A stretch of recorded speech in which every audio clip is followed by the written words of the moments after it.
For decades, the map of Africa has been shaped by outside powers. Its resources, its conflicts, and its politics have often been influenced by decisions made thousands of miles away. The continent has been a chessboard for global ambitions. But that's starting to change. Across a huge swath of the continent, a new defiant mood is taking hold. And it is forcing the world's most powerful military to pack its bags and go home.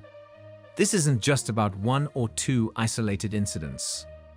This is a story about a continental shift, a quiet rebellion that is redrawing the lines of global power. It's the story of why, after years of presence, American troops are being told to leave. And it all starts right here, in the heart of the Sahel, in a country that was supposed to be America's most important ally in the fight against terror in Africa. It starts in Niger. Until very recently, Air Base 201 in Agadez, Niger, was the cornerstone of America's security strategy in West Africa. This massive, $100 million drone base was the nerve center for US counter-terrorism operations across the entire region.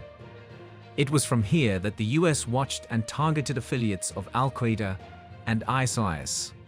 This base, along with another in the capital, Niamey, was Washington's biggest military investment in the area, the symbol of a long-standing partnership. That partnership is now over.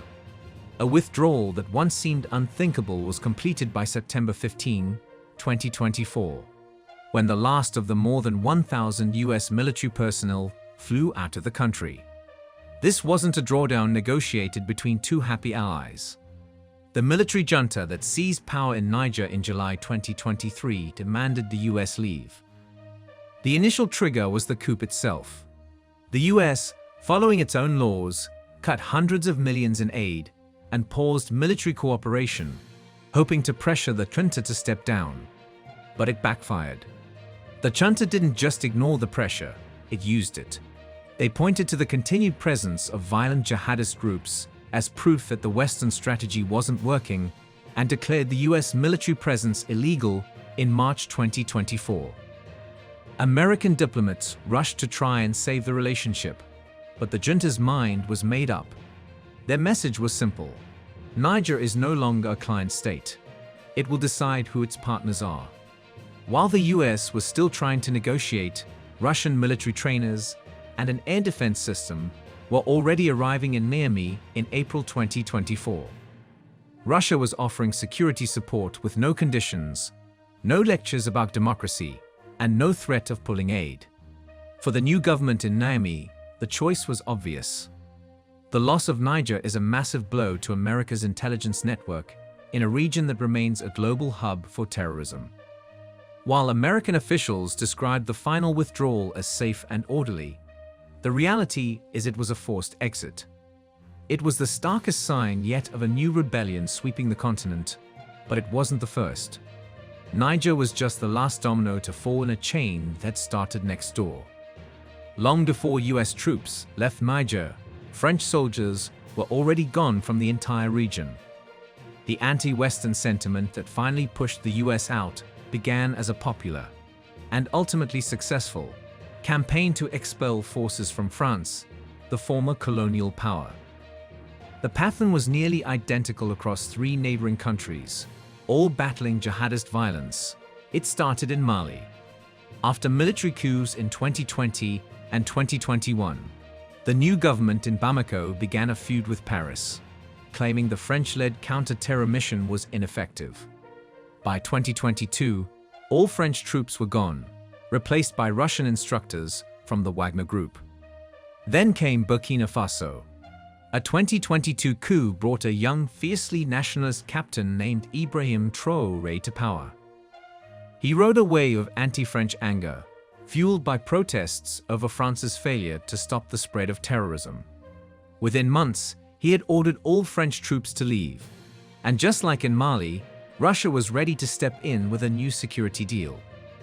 Niger was the final piece, completing a solid block of military-led states stretching across West Africa. All three have now rejected their traditional security partners. This isn't just a series of isolated decisions anymore. it has become a coordinated regional realignment.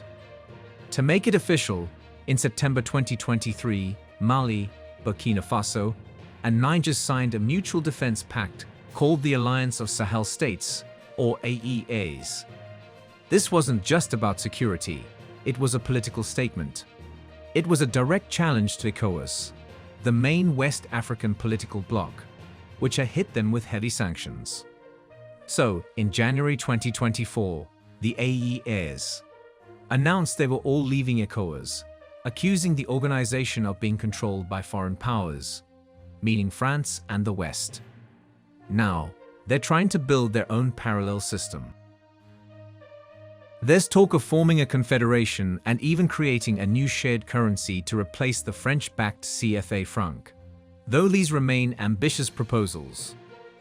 This new alliance has made it clear that Russia is its main international partner. Russian defense officials are frequent visitors, striking deals for military equipment and intelligence sharing. High-level meetings between Russia and the AES throughout 2025 have worked to solidify this new axis. This isn't about ideology, it's a pragmatic choice. The juntas argue that Western security policies failed them. They see Russia as a partner that gives them the tools to fight their wars without meddling in their politics, a principle they feel the West never really respected. To understand why this is happening now, you have to understand the deep historical grievances that are fueling it.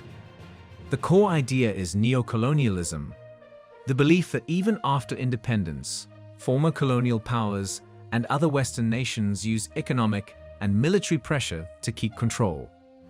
The foreign military bases themselves have become the most visible symbol of this unequal relationship. The legal deals that allow them to operate, called Status of Forces Agreements, SOFAs, have become a focal point for public anger. These aren't simple handshakes. These agreements often grant foreign militaries incredible privileges. The now cancelled deal with Niger and the still active one in Ghana, for example, often allow foreign troops and aircraft to enter the country with little to no inspection by local authorities. In some cases, like the controversial 2018 Ghana deal, US personnel were granted immunities similar to diplomats, essentially placing them above local law. When citizens find out their governments signed deals like this, often in secret, it creates deep distrust. It feeds the narrative that their leaders are working for foreign interests, not their own people. This has been especially powerful in French-speaking Africa, where France's history of military intervention, or Franafrique, has left a legacy of deep resentment. The slogan "France, dégage, France, get out," has become the rallying cry for a generation that sees breaking ties with Paris as the first step to real sovereignty. But it's not just about France anymore. The feeling is spreading. There is a growing demand across the continent for African nations to set their own rules of engagement with all foreign powers, whether it's the US, China, or Russia. And now, that same wave of defiance is building in a country long seen as one of the West's most stable democratic partners.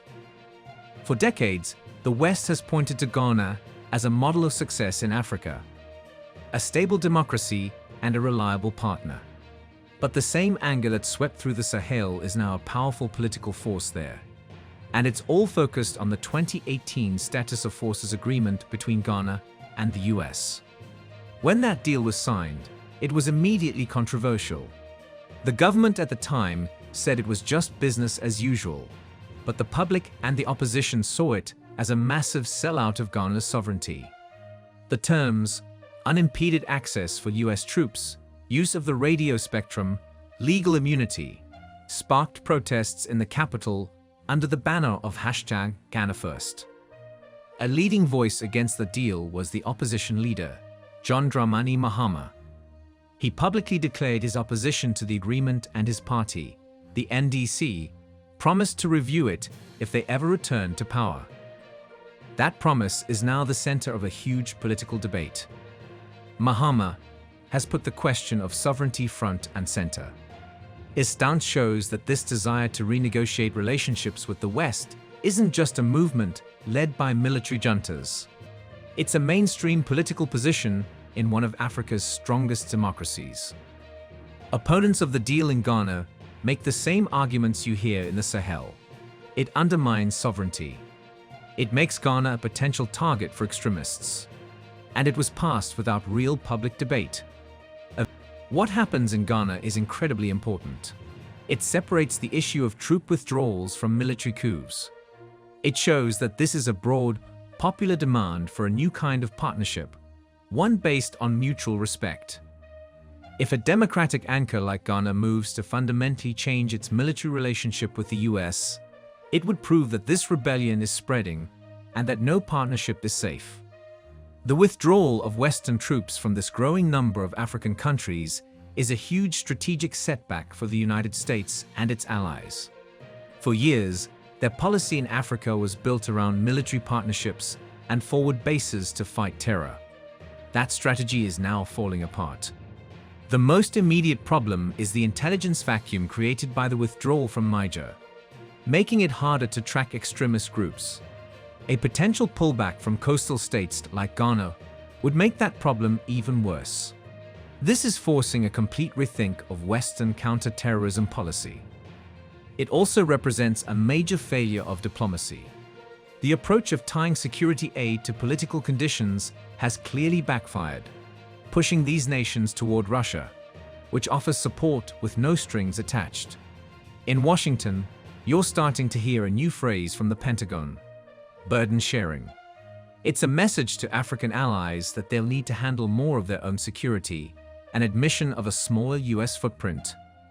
For the African nations themselves, this is a huge gamble. On one hand, they are making a powerful statement about their independence and taking control of their own security. The AES is a bold experiment in African solutions to African problems. But the risks are enormous. These are some of the poorest countries in the world, facing the deadliest terrorist groups on the planet. By cutting ties with the West, they lose access to critical funding, technology, and intelligence. Their new partner, Russia, can supply weapons and mercenaries, but it can't offer the same level of economic and development support. There's a very real danger that the security situation could get worse, creating a vacuum that the jihadists are happy to fill. There's also the risk that these countries are just swapping one dependency for another, getting caught in the middle of a new great power competition. Their rebellion is a high-stakes bet on self-reliance. The global power structure is shifting right before our eyes, and this is one of the places where it's happening fastest. If you want to keep up with the forces that are shaping our world, make sure you subscribe and turn on notifications for more analysis like this. What we're seeing in Africa is not just a few troop withdrawals. It's a continent-wide re-evaluation of its place in the world. It's a rebellion against a post-colonial order that they feel has never treated them as equal partners. The expulsions from the Sahel, combined with the political pressure building in democratic countries like Ghana, signal a deep and probably irreversible shift. This movement is driven by a powerful mix of historical anger, national pride, and simple frustration with Western policies that have failed to provide security. The message from African leaders, whether in uniform or in suits, is becoming clear. The continent will no longer outsource its security or sacrifice its sovereignty for the strategic goals of others. The path they're choosing is incredibly dangerous. The challenge of fighting extremism without Western help is immense, and turning to Russia comes with its own serious risks. But for millions of people, it's a risk worth taking to achieve true self-determination. The West is being forced to listen. The real question is whether it's capable of learning.